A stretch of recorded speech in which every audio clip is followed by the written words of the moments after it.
Chandrawati diungkap dalam sidang lanjutan pembunuhan Brigadir Yosua hari ini. Poligraf adalah alat untuk mendeteksi apakah seseorang terindikasi berbohong atau jujur.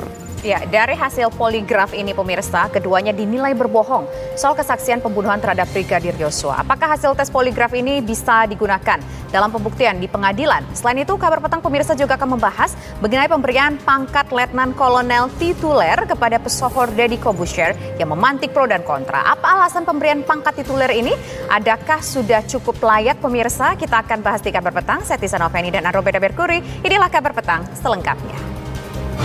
Kelompok kriminal bersenjata Kepulauan Yapen Utara melakukan penyerangan terhadap aparat keamanan saat akan membuka pemalangan jalan di kilometer 1 Jalan Trans Yapen, Saubeba, Angkaisera.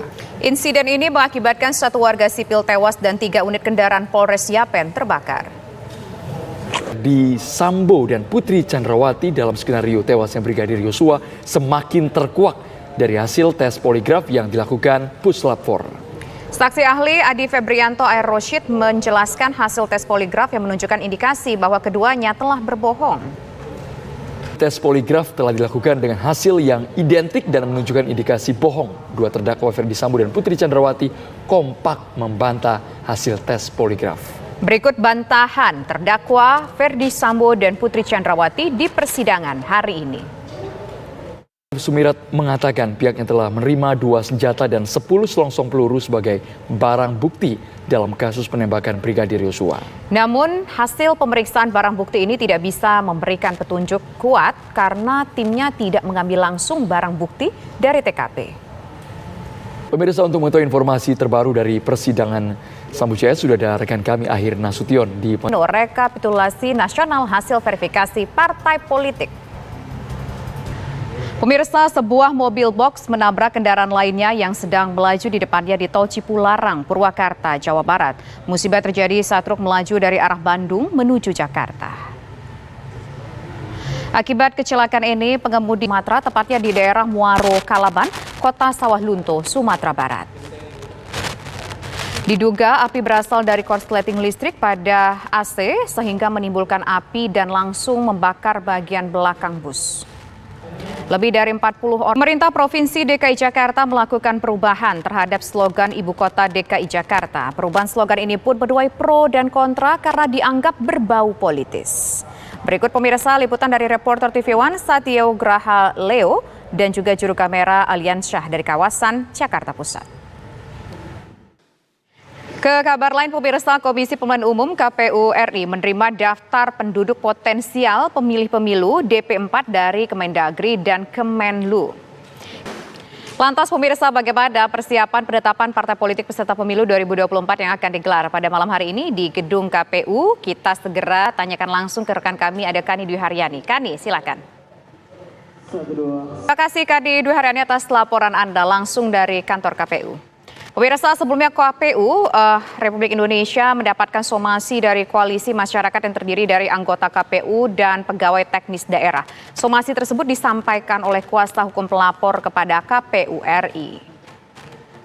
Jelang Natal dan Tahun Baru, harga berbagai kebutuhan pokok di sejumlah pasar tradisional di berbagai daerah terus mengalami kenaikan. Informasinya kami hadirkan usai jeda berikut. Pemirsa, Deddy Corbuzier mendapatkan gelar Letkol tituler yang diberikan oleh Menteri Pertahanan Prabowo Subianto. Kemampuan Deddy dalam komunikasi di media sosial untuk menyebarkan pesan-pesan kebangsaan menjadi salah satu alasan mendapatkan gelar tersebut. Kolonel tituler kepada Deddy Corbuzier. Mutia Hafid mengaku tidak ada komunikasi dari Kementerian Pertahanan maupun TNI terkait dengan pemberian pangkat Letkol tituler untuk Deddy Corbuzier. Bagaimana ini kemudian pemirsa, ceritanya Deddy Corbuzier bisa mendapatkan Letkol tituler ini. Sementara itu Daniel Anzar Simanjuntak selaku juru bicara Menhan Prabowo menekankan jika Deddy Corbuzier ini memiliki kemampuan khusus yang dibutuhkan TNI dalam komunikasi di media sosial. Lantas, apa saja tugas dari Deddy Corbuzier ke depannya untuk pangkat yang kini ada pada dirinya, pemberian dari Menhan, Letkol tituler ini pemirsa, dan apa pula parameternya sehingga langsung mendapatkan pangkat Letkol. Untuk membahasnya telah bergabung bersama kami. Tapi ada statement dari Ketua DPR yang mengatakan tidak tahu soal ini. Terima kasih Bang Yan, anggota DPR RI. Ya pemirsa, di Ambon ribuan warga fans Argentina ini melakukan konvoy ke ruas jalan. Dini hari nanti Prancis akan menghadapi Maroko dalam laga semifinal Piala Dunia Sepak Bola di Qatar. Ya, kira-kira pemirsa, akankah Prancis bisa mengalahkan Maroko atau justru sebaliknya Maroko yang membuat kejutan? Bagaimana pula peluang Argentina jika menghadapi Prancis ataupun Maroko? Untuk membahasnya saat ini telah bergabung bersama kami ada penggambar sepak bola. Kabarkan kepada Anda pemirsa euforia Piala Dunia. Nanti kita punya perbincangan dengan salah satu warga Indonesia Versus Maroko pada dini hari. Ya, apakah kira-kira pemirsa Prancis bisa mengalahkan Maroko atau justru sebaliknya, dan bagaimana pula antusiasme para penonton di sana meskipun mereka mungkin bukan warga negara dari kedua negara yang akan bertanding malam hari ini. Pemirsa, kira-kira penonton yang mana sih yang paling banyak dominannya di sana? Saat ini kami pemirsa sudah bergabung dengan pemirsa. Baku tembak terjadi antara aparat keamanan dan kelompok kriminal bersenjata KKB di kilometer 1 Jalan Trans. Kita beralih ke kabar lainnya, kali ini mengenai rapat umum pemegang saham luar biasa. Demikian kabar petang hari ini, Anda bisa mengakses informasi kami di tv1news.com. Saya Andrew Meda Merkuri. Saya Tisana Feni, terima kasih atas kebersamaan Anda pemirsa. Selamat petang dan sampai jumpa.